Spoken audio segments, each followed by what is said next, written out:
Hoje eu gostaria de falar sobre o Ministério da Cura. Eu não pretendo esgotar este assunto, até mesmo porque eu acho que eu não conseguiria. Mas quero abordar várias questões sobre o Ministério da Cura. Essas passagens claramente nos mostram que o mandamento de Jesus Cristo de pregar o reino de Deus inclui a ordem de curar os enfermos e expulsar demônios. No livro de Atos, encontramos que a cura de enfermos fazia parte da pregação do evangelho da igreja primitiva. Paulo, falando aos coríntios, diz: minha palavra e pregação não constituíram em palavras persuasivas, de sabedoria humana, mas em demonstração do Espírito e de poder, para que a vossa fé não se apoiasse em sabedoria humana, e sim no poder de Deus. Está escrito em 1 Coríntios, capítulo 2, verso 4 e 5. Hoje, ao olharmos nossas igrejas no Brasil, temos a impressão de que a nossa pregação se constitui de palavras persuasivas, de sabedoria humana. Cada vez mais nossas pregações estão baseadas no raciocínio, na lógica daquilo que compreendemos. E por outro lado, cada vez mais parece que temos menos demonstração do Espírito e do poder de Deus em nossos cultos. Contudo, não quero que você tire uma conclusão precipitada de que estamos vivendo fora da palavra de Deus. É a cura divina parte da mensagem do Evangelho de hoje?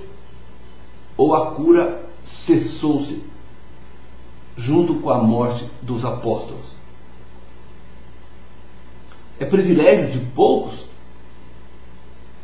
o ministério da cura, ou é para todo o corpo de Cristo? Por que não vemos mais cura nos dias de hoje, como no tempo dos apóstolos? Bom, eu sempre criei na cura divina. E eu li 2 livros que me impressionaram nessa área. Um livro chama O Nome de Jesus, escrito por Kenneth Reagan. Embora eu mesma tenha algumas reservas com relação aos livros de Kenneth Reagan, não posso negar que este livro me inspirou a exercer minha fé na cura divina. O segundo livro se chama A Cura de Enfermos, e este foi escrito por um casal cujos nomes não me recordo neste momento. Eles não eram teólogos, mas criam na cura, pregavam e viviam o ministério da cura divina. Bom, hoje eu gostaria de destacar alguns fatos que nos impedem de receber a cura de Deus. Portanto, eu vou tratar agora de algumas barreiras para não recebermos a cura.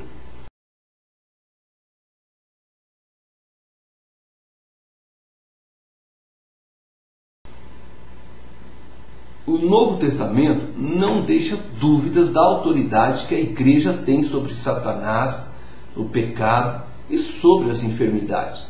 Contudo, o povo de Deus hoje perdeu a certeza e o poder que antes a igreja tinha, em parte por causa de ideias erradas que entraram em nossa mente, que se tornaram barreiras para não termos mais curas em nossos dias. Vamos identificar algumas dessas barreiras.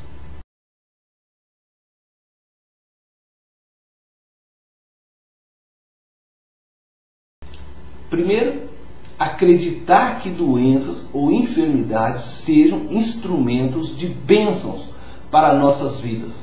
Algumas pessoas dizem que a doença é o meio usado por Deus para produzir santificação. O que chamamos de abuso ou de irresponsabilidade para com o nosso corpo na sociedade, na igreja chamamos de bênção. Por exemplo, o indivíduo carrega mais peso do que seu corpo pode sustentar e ganha uma hérnia de disco. Ou ele toma um banho quente e sai na friagem. Adoece. E depois vamos dizer que Deus permitiu aquela doença para o seu bem. O que esse indivíduo fez foi errado. E ele sofre as consequências daquilo que ele plantou. E isso não é bênção de Deus. Que tipo de imagem criamos quando dizemos que Deus envia enfermidades e doenças? Nos textos em que Deus enviou enfermidades, elas foram enviadas como castigo e não como ensino ou meios para o crescimento espiritual.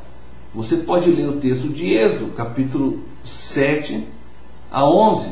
As pragas do Egito eram castigos contra aqueles que se levantaram contra os filhos de Deus. Você pode ler Deuteronômio 7, 15, ou Deuteronômio 15, verso 15, 21, 22, 27, 28. Você pode ler ainda Deuteronômio capítulo 7, verso 15. Também Deuteronômio capítulo 15, verso 15, 21 e 22, 27 e 28, 35 e 45. E nós vamos encontrar ali castigo para aqueles que optavam não viver em obediência a Deus, tendo conhecimento da verdade. A enfermidade não é bênção, ela é maldição em nossas vidas. Ela não foi algo que Deus projetou para o ser humano. Deus projetou vida. A doença, ela é sinal de morte.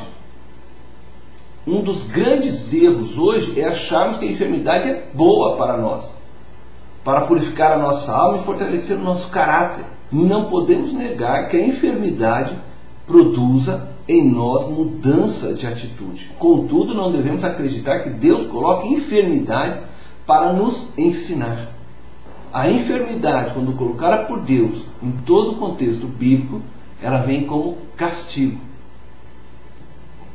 Paulo possuía um espinho na carne, segundo o texto de 1 Coríntios, capítulo 2, verso 7, e segundo a palavra, não era para ensinar, mas para lembrá-lo que ele era homem, mortal como qualquer outro. Não podemos desconsiderar que tal espinho só estava em Paulo por causa de tudo que já tinha visto do reino de Deus, por causa da grande revelação que já lhe fora revelada. Por outro lado, não devemos pensar que toda enfermidade é sinal do castigo de Deus sobre nós. Este é o outro extremo de pensamento. Não podemos esquecer que somos sujeitos, como qualquer ser humano, às mazelas deste mundo. Não é porque viramos crentes que nos tornamos agora super-homens e não poderemos sofrer danos físicos ou passarmos por doenças graves. Infelizmente, muitos pensam assim hoje. O que a Bíblia diz sobre isso? Sofrimento e enfermidade não são as mesmas coisas. Sofrimento na Bíblia pode ser positivo, mas nunca é enfermidade. No Novo Testamento, enfermidade é doença. Sofrimento pode ser perseguição, tribulação ou outras coisas. O Novo Testamento diz que perseguição e aflição são inevitáveis e às vezes devemos resistir, às vezes aceitá-la. Mas quando fala de enfermidade, é diferente. Não devemos simplesmente aceitar, mas lutar contra a enfermidade. Como lutamos contra a enfermidade? Através da oração, buscando socorro nos médicos e não se entregando à enfermidade. Se a doença fosse algo bom, não tomaríamos remédio. Se você acha que a doença é bênção, ore a Deus para que Ele te envie úlceras, sarnas, gripes. Curta bastante cada doença. Afinal, é bênção de Deus. Jesus sempre que podia curava os que estavam enfermos. Encontramos nos textos que todos os enfermos que eram trazidos até ele. Ele os curava, e só não curava aqueles que não criam. Então eu quero deixar claro o que eu estou dizendo. Não devemos acreditar que doenças sejam instrumentos de bênçãos para nossas vidas. A doença é o início do sinal de que a morte está rondando nossa vida. As doenças, se não tratadas, curadas, nos levam à morte. A morte é fruto do pecado, não veio como bênção para nossas vidas. E lembro que dissemos que dentro dos textos bíblicos, as doenças eram enviadas por Deus como castigo, e não como bênção. E por outro lado, não devemos pensar que toda enfermidade é sinal de castigo de Deus sobre nós. Não podemos nos esquecer que somos sujeitos, como qualquer ser humano, às mazelas deste mundo.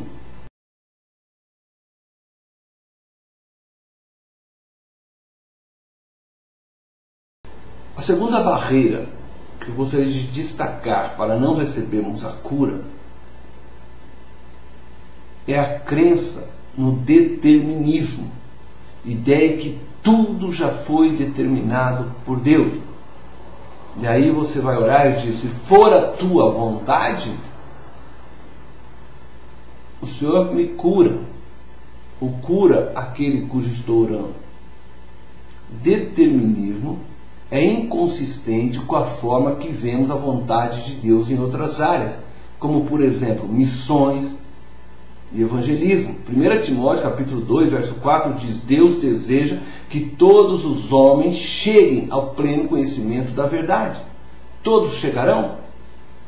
Logicamente que não. A história humana é determinada não só pela vontade e decreto de Deus, mas também pela escolha humana. Sem dúvida, há coisas que Deus já estabeleceu desde o princípio da história, que já estão então determinadas. Por exemplo, o caminho da redenção, a destruição de Satanás, o destino final de nossas vidas. Mas suas escolhas, suas decisões diante de Deus é que determinarão qual o seu destino final. Você pode escolher entre a bênção e a maldição. Deus deu essa escolha para o povo de Israel. Entre a morte ou a vida eterna. Qual você vai escolher? Conforme descreve Deuteronômio capítulo 11, verso 26 ao 28. Deuteronômio capítulo 30, verso 19 ao verso 20. Contudo, Deus tem a soberania sobre todas as coisas. Nada está fora do seu controle. Entretanto, Deus permite que o homem faça escolha. Mas Deus trabalha para realizar e concretizar seus desejos, sua vontade. Quando a escolha humana é contrária à vontade de Deus, a sua vontade não é feita. Isto é, quando escolhemos mal, Deus não nos atende para o nosso próprio bem. Porque a soberania e a vontade de Deus prevalece sobre a nossa. A melhor maneira para entendermos a vontade de Deus sobre esse assunto é olharmos para a vida de Jesus. Ele sentia compaixão e curava as pessoas, porque entendia que a doença não santificava ninguém. Mesmo entendendo que Deus quer curar o doente, nem todos os doentes serão curados. Essa ambiguidade nos força a reconhecer que estamos lidando com um mistério. O nosso Deus é um Deus soberano. Estamos lidando com pecado, demônios e vários fatores psicológicos, físicos e espirituais que estão além do nosso conhecimento.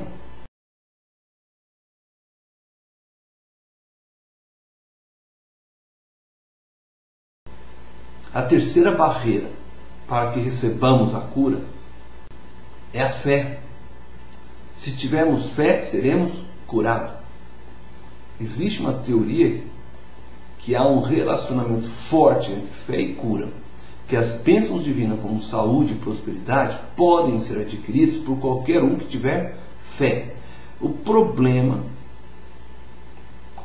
com este pensamento é que cria várias complicações pastorais e muita culpa sobre as pessoas. Que a incredulidade nos limita a receber as bênçãos de Deus é verdade. Mas às vezes na Bíblia Deus curou na ausência de fé. Por exemplo, em Marcos capítulo 2, verso 5, a fé descrita no texto é a fé dos amigos e não do doente. Em 2 Reis capítulo 5, verso 12 ao 15, nós encontramos Naamã. Naamã não creu nas palavras de Eliseu. Entretanto, ele resolveu fazer aquilo que ele havia mandado e acabou curado.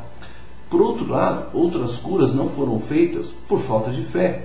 Em Mateus capítulo 13, verso 58, nós encontramos este relato.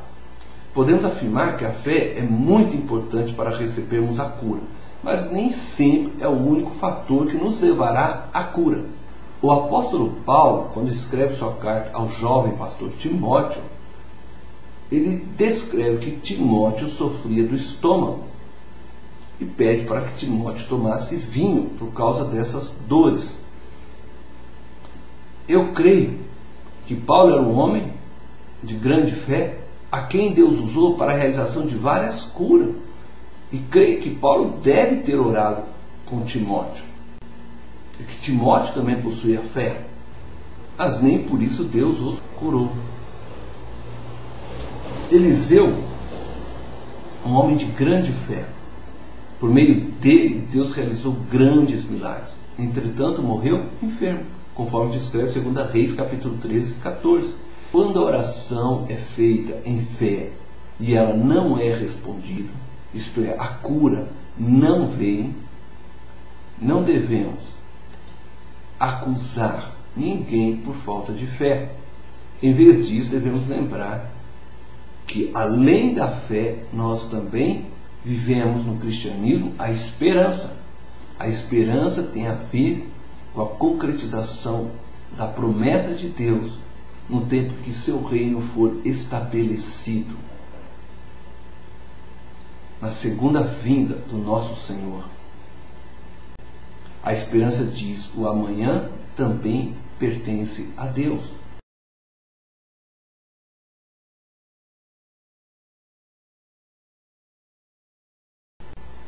A quarta barreira que nos impede de recebermos a cura divina é a visão secular do mundo de hoje. A maior parte das culturas menos industrializadas, como a do Novo Testamento, estão mais abertas para a possibilidade do sobrenatural e dos milagres de Deus. Mas as culturas industrializadas foram influenciadas pelo secularismo. Secularismo é um sistema de crença que nega a existência de tudo que é espiritual. Deus, na visão moderna, foi removido da história. E o mundo ele é visto como um sistema fechado, governado por leis de causa e efeito, por leis naturais. Essas leis são leis que obedecem às leis da ciência. Eu quero então descrever um pouquinho o desenvolvimento da mente humana. Antes do século XVI, a visão do mundo era teísta. O pensamento humano era baseado na crença de Deus. E Deus estava presente e ativo no mundo. Tudo o que acontecia tinha influência de Deus. Nos meados do século XVII, o pensamento do mundo ocidental mudou. Deus agora era o princípio de tudo, mas não estava mais envolvido com o seu povo. Hoje as pessoas querem tirar Deus e a Bíblia de tudo. Queremos explicar tudo de forma científica. Queremos uma explicação para todas as coisas, em vez de crer. Para experimentarmos cura, primeiro temos que ter as nossas mentes renovadas, como diz Romanos 12. Eu preciso crer que Deus é capaz de me curar. Sem fé é impossível agradar a Deus.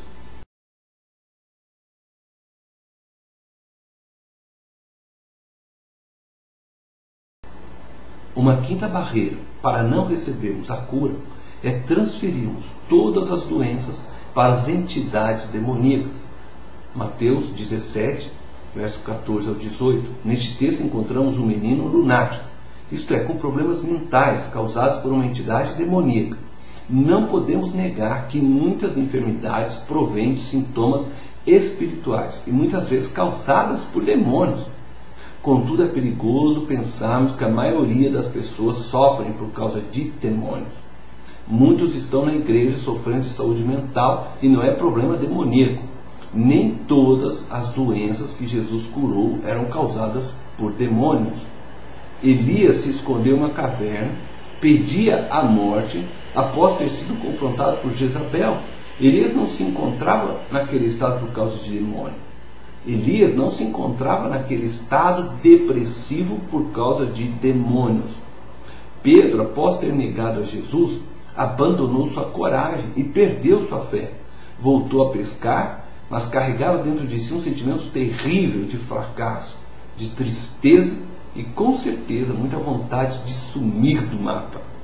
Pedro não estava endemoniado.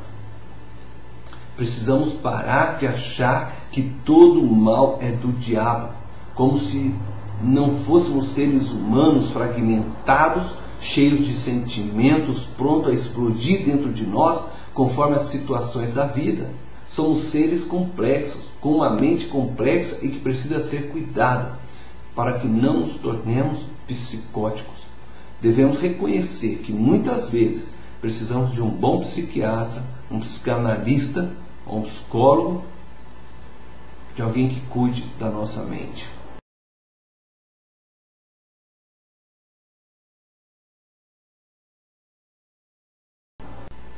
Mas eu gostaria de dizer que se nós desejamos alcançar uma cura divina, nós precisamos ter fé de que Deus pode realizar a cura. Tiago capítulo 5, verso 3 ao 16.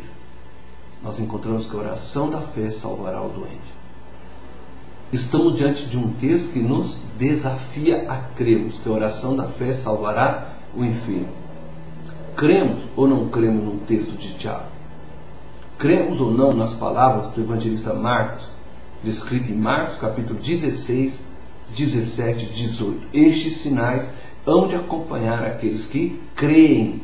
Em meu nome expelirão demônios. Se impuserem as mãos sobre os enfermos, eles ficarão curados.